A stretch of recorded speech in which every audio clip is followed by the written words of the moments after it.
Bon, dans l'audio La Cogite aiguë, on a parlé du doute qui pouvait s'emparer d'une personne.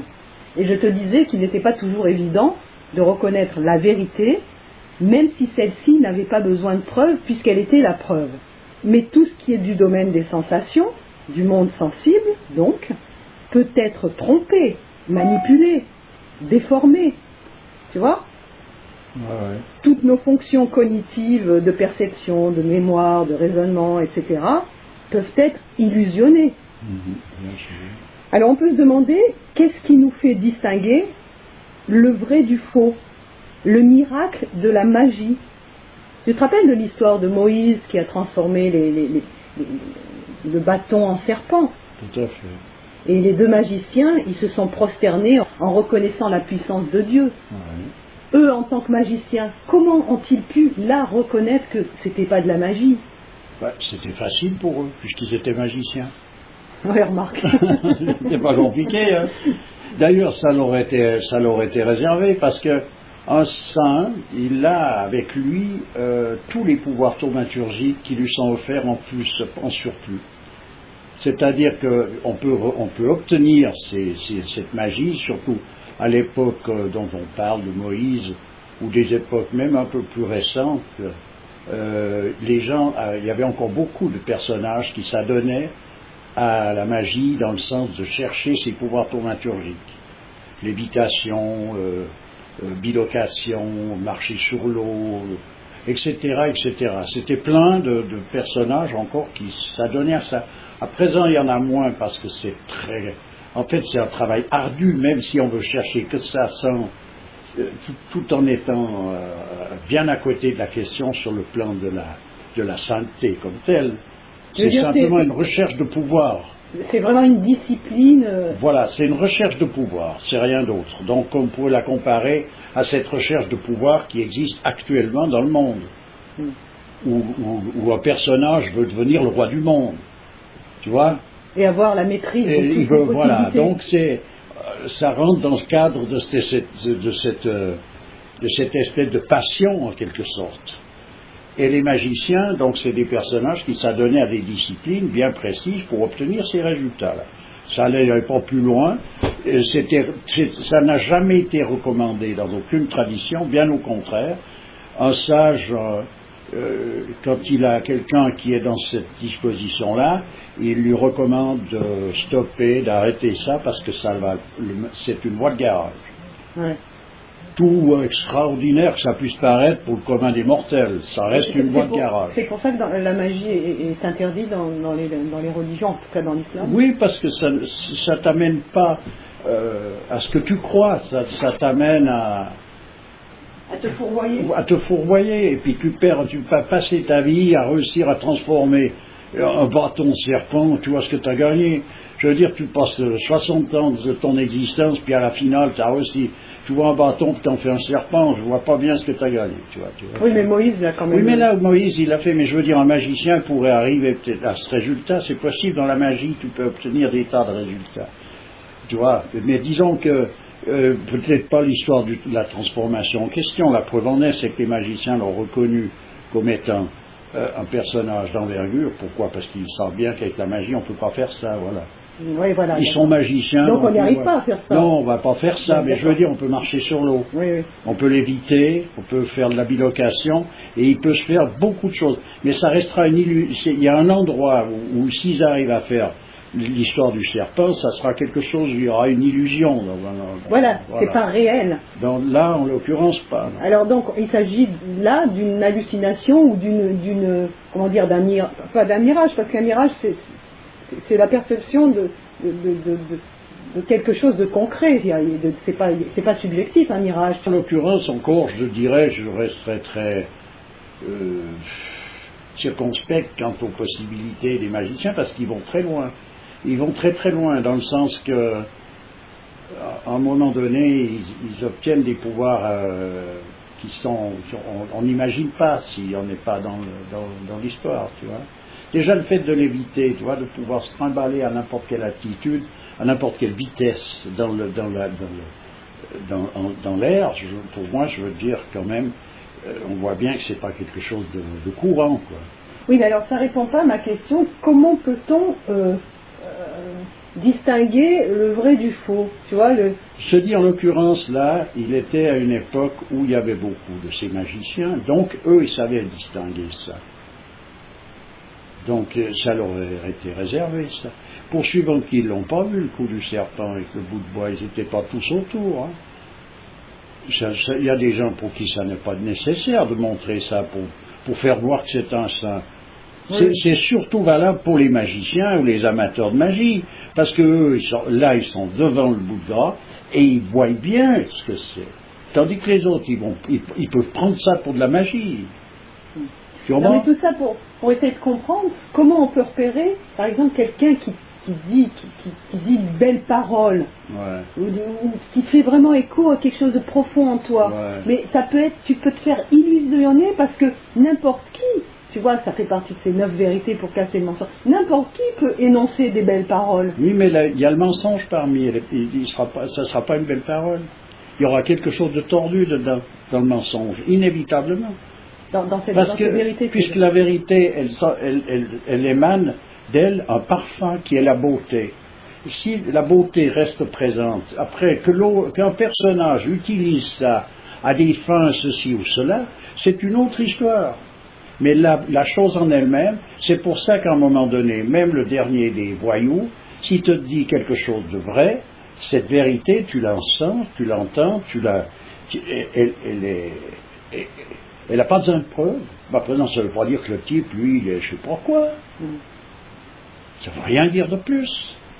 Tu comprends? Mais la vérité, elle est en elle-même quelque chose qui n'a pas besoin de preuve, puisqu'elle est cette preuve. C'est en elle-même. C'est parce que l'on va en faire. Parce que là, on tombe alors sur ces contorsions qui n'en finissent plus. Et on est justement à une période où on te vend le mensonge au prix de la vérité. C'est pas pour rien, non? C'est donc une vérité qu'on présente, mais en réalité, on en fait un mensonge. Tu vois? Parce qu'à un moment donné, tu peux dire à des gens, suivez-moi, d'une manière où les gens vont te suivre, parce que tu présentes une attitude et tu expliques les choses de manière à ce que tout le monde ait en tout cas l'impression que tu sais de quoi tu parles, puisque effectivement, où tu sais ce que tu fais, parce que tout est impeccable et tout est beau, donc voilà. Évidemment, ce personnage-là peut t'emmener dans le précipice par ce phénomène-là. Donc le discernement, il est où? Il est là. La parole de Dieu, c'est la parole de Dieu. La vérité, donc c'est la vérité. Elle est cette preuve, elle est tout. Mais à présent, on vit une période où justement, on se retrouve devant l'aversion des attitudes par l'homme, qui fait qu'il s'empare de cette vérité, et il en fait un mensonge. Comment on peut voir que cette vérité, qui est en fait un appât pour te conduire vers le mal, est complètement sortie du contexte du bien, en fait, on pourrait dire? C'est pas comme ça que ça va. C'est que la vérité en elle-même, donc cette vérité en question, il n'y a rien à douter sur cette vérité. Si c'était la vérité, il n'y a rien. Tout est juste, tout est vrai, tout est bien. Voilà. Oui, mais alors on pourrait se dire, je vais prendre les 9 vérités, puis le mensonge, je vais le virer. Mais oui, tu le vires, ça veut dire donc que tu ne vas pas dans la direction qu'on veut t'imposer en te présentant ça, de manière à t'envoyer dans le précipice. T'as gagné, non? Donc c'est possible. Ah mais c'est possible, mais simplement pour que ce soit possible, ça veut dire qu'il faut soi-même avoir une boussole. Oui, on en revient à ça. Eh bien c'est ça. Donc cette boussole, elle est obtenable dans le cadre d'une tradition. Chaque homme peut se retrouver encadré dans une tradition. Au fur et à mesure que tu avances pour essayer de découvrir la vérité, tu as des jalonnements qui sont en place constamment pour ne pas t'égarer. Oui, d'accord. Alors à présent, tout le monde est lâché à lui-même. Pratiquement. C'est-à-dire qu'il n'y a plus rien. Donc tu ne peux plus aller t'enfiler, je ne sais pas où, dans un truc où tu vas pouvoir rester dans les clous. Tu n'as plus de garantie de ça. Et tu vas te laisser guider seulement par tes sensations. Ah, tu peux, mais après tu peux savoir aussi qu'il ne faut pas se laisser guider par ses sensations. Ça reste possible de le savoir. Oui, on est d'accord? Alors je pense, à mon avis, c'est qu'à partir du moment où un homme recherche la vérité, la grâce de Dieu fait qu'à un moment donné, il se retrouve, c'est comme une prise en charge. On voit ça dans des disciplines toutes simples. Le ramadan, celui qui ne peut pas le faire, Il ne peut pas le faire. Il n'est pas condamné, c'est pas un mécréant, ou il n'aura en tout cas pas le droit au paradis parce qu'il n'a pas fait le ramadan, ou bien qu'il n'est pas allé à la Mecque. Ça n'a jamais existé, ça. Donc si on ne peut plus se retrouver encadré dans quelque chose qui est nécessaire pour nous, pour pouvoir suivre la voie sans bavure, ça voudrait dire donc on est marron, quoi. Et la justice de Dieu, elle va plus loin que ça. Ce qui veut dire que la grâce de Dieu va compenser ces impossibilités-là. Moi, j'indique des lectures, des livres, des auteurs, parce que c'est des personnages qui sont des références. C'est véritablement des références. D'ailleurs, les gens qui les lisent, ils le voient bien. En plus, c'est des hommes de prière. Voilà, mais c'est tous des hommes de prière. Ça ne peut pas être autrement. Ça, c'est des références. Alors, disons que d'avoir déjà ça avec soi, ça te permet d'avoir un discernement avec la référence, là, qui est autre chose que d'être lâché à toi-même. Tu n'es plus lâché à toi-même. La preuve en est, c'est que Dieu peut, par la grâce, amener des personnages à prendre connaissance de ceux que j'indique là. Donc comment est-ce qu'ils ont fait, ces gens-là, pour se retrouver dans la situation qui leur permet de prendre connaissance de tout ça? Alors on peut dire oui, parce que si, oui, mais parce qu'en coup ils ont ouvert leur vie. Moi j'appelle ça la grâce, c'est tout. Le hasard. Ah oui, mais alors, le hasard, c'est la grâce. Attends, le hasard, ça c'est un terme, tu vois ce que je veux dire. Le hasard, la signification du hasard, ça voudrait dire un effet sans cause. C'est absurde. Oui, donc il y a une cause, il y a bel et bien une cause, à un moment donné fondamentale à quelque chose. Il y a des lois de cause à effet, je suis d'accord, mais il y a un point de démarrage. Alors le point de démarrage qui fait que tout d'un coup quelqu'un rencontre ce qui lui va, parce qu'il est en train de chercher justement, etc., c'est pas le hasard. Alors qu'est-ce qui fait que la grâce, on va dire, te fait passer par des fois des turpitudes, des moments où tu es dans l'égarement total, à te fourvoyer dans telle histoire, telle autre, etc. Il faut demander à Dieu, ça, il saura répondre. Ben oui, mais on peut justement. Alors c'est ce qui fait qu'on peut se poser la question, là, est-ce que je suis pas en train de me fourvoyer encore? Oui, mais là, à un moment donné, comme je te dis, ce doute qui s'instaure, qui est là, c'est une maladie qui ronge, qu'il faut réussir à soigner. Voilà. Je dirais. Mais pas en allant chez Tartampion, je sais pas quoi. C'est une autre démarche. Alors, de nouveau, dans les disciplines traditionnelles, il existait des médecins capables de soigner tous les maux fonctionnels. Mais actuellement, on les connaît plus, ces médecines. On parle d'acupuncture, d'homéo, d'un tas de trucs. Bon, alors tout le monde bricole plus ou moins bien d'ailleurs, se donne beaucoup de peine, mais dans la réalité, l'acupuncture, par exemple, est capable, par un personnage qui est véritablement compétent, elle est capable de régler tout, je dis bien tous les maux fonctionnels. Donc ça, c'est quelque chose de fonctionnel. À moins que tu aies quelque chose qui a sauté dans le cerveau, puis que tu as un court jus vrai. Bah écoute, tu peux être amené, par exemple, à avoir des hallucinations, bon, visuelles, mais pas seulement visuelles, olfactives, psychiques, ouais. T'entends des voix, t'es sûr que là, c'est bon, ouais. Faut que j'y aille, on m'a dit que, ouais. J'ai vu ça, et en fait, t'es dans l'illusion. Ouais. Alors, quand le malin, il se joue de toi comme ça, je veux dire, à un moment donné, qu'est-ce qu'il faut faire? Écoute, qu'est-ce qu'il faut faire? Comme je te dis, c'est ce que j'ai dit jusque-là, il n'y a rien d'autre à faire. Parce que bon, tu peux subir le truc et même pas t'en rendre compte, mais tu peux aussi le voir, ce qui t'arrive. Ouais. Et quand tu le vois et que t'en es conscient, comment sortir? Gagné, déjà. Oui, déjà t'as gagné un peu. T'en es sorti à partir de là. Ah ouais? Et t'en es sorti. Après, ce qu'il y a, c'est que tu vois bien qu'il faut que tu réussisses à trouver une solution pour régler ça. Alors régler ça, c'est ça où je te parle il existe des médecines, des façons de faire. Il existe en Inde des yogas qui sont appropriés. Quand un personnage va vers un maître, il lui donne un yoga, il lui donne un mantra répété, il fait ci, fait là.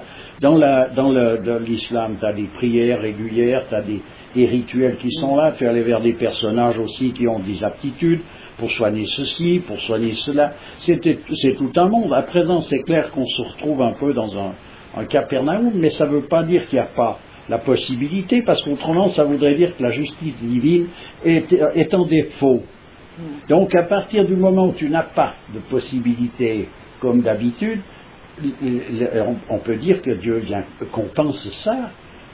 Il ne va pas nous laisser là comme des crétins. Il nous appelle, il nous dit de venir, puis il nous coupe les jambes. Donc pour pas qu'on puisse venir, c'est pas un farceur morbide. Ouais, j'ai ma petite idée quand même sur toutes ces maladies plus ou moins mentales, psychiques, que l'homme moderne a. Bon, ça a toujours existé, la maladie psychique. Tous ces poisons, toute cette chimie qui rentre dans le corps de l'homme, ça a un impact. Quand tu vois, ils ont fait une expérience sur, je crois que c'était sur une comment on appelle ça là, sur une araignée, en lui donnant, je sais pas, un produit toxique. Elle est complètement déboussolée et elle fait une toile d'araignée complètement démente. Voilà, tu vois, donc ça a un impact réel sur le comportement. Bien sûr. Donc je pense que l'homme actuel, à son insu, tout ce qu'il absorbe comme produit toxique ne peut pas être en parfait état là. Tu comprends? Oui, tout à fait. Ça vient de quoi? C'est qu'on a touché ce qui était interdit de toucher. L'homme ne devait pas faire ceci, cela. Pas par rapport à une ordonnance humaine conventionnelle pour des raisons diverses, simplement c'était donc la parole de Dieu. Ne touchez pas à ça, ne sortez pas de la terre ce qui est dans la terre, etc. C'est pas un allumé qui a trouvé une histoire, c'est la parole de Dieu qui est exprimée. On a fait fi de ces considérations-là, on a été plongé les mains où il fallait pas, les yeux où il fallait pas, etc. Donc c'est normal qu'on se retrouve dans ce genre de plan. Mais celui qui cherche, qui est victime de l'ensemble de tout ce décor, c'est-à-dire, on pourrait dire que cette supercherie dans laquelle l'humanité est tombée, ne fait pas que la grâce de Dieu, la miséricorde de Dieu ne surpasse pas toujours sa rigueur. Il y est toujours. Ce qui veut dire que celui qui le cherche, il lui indiquera la lumière à travers toutes ces ténèbres-là. À présent, il peut en sortir boiteux sur un certain plan. Tu comprends? Ça, c'est possible. On a déjà vu ça depuis un bon moment. C'est-à-dire que tu vois, quand tu regardes la vie de certains personnages, tu regardes la vie du Christ, par exemple, franchement parlé, il n'a pas été bien reçu. Hein. Tu vois? Donc, tu vois, il y avait déjà Maldon, là, quand même, non? Et il y en a d'autres. On parle de Tcherno-Bokar, il est mort de chagrin, cet homme. Etc. Donc tu vois, c'est des souffrances. On vit une période où la souffrance, elle fait partie du quotidien, on pourrait dire, surtout pour des personnages qui vraiment cherchent. Il y a un moment donné, ils se heurtent à des difficultés qui sont vraiment énormes, mais simplement la grâce, elle est là. Donc on peut tirer notre épingle de ce jeu. Il faut bien saisir que ça n'est pas possible qu'à un moment donné, en quelque sorte, Dieu abandonne la partie dans la totalité, dans le sens que ça veut dire qu'il s'abandonnerait lui-même. Oui, puisque toute cette création est le reflet de lui-même quand même. C'est sûr. Donc c'est pas possible en soi. Simplement, dans l'illusion humaine, l'homme peut vivre ça, bien sûr. Il peut vivre ça comme ça.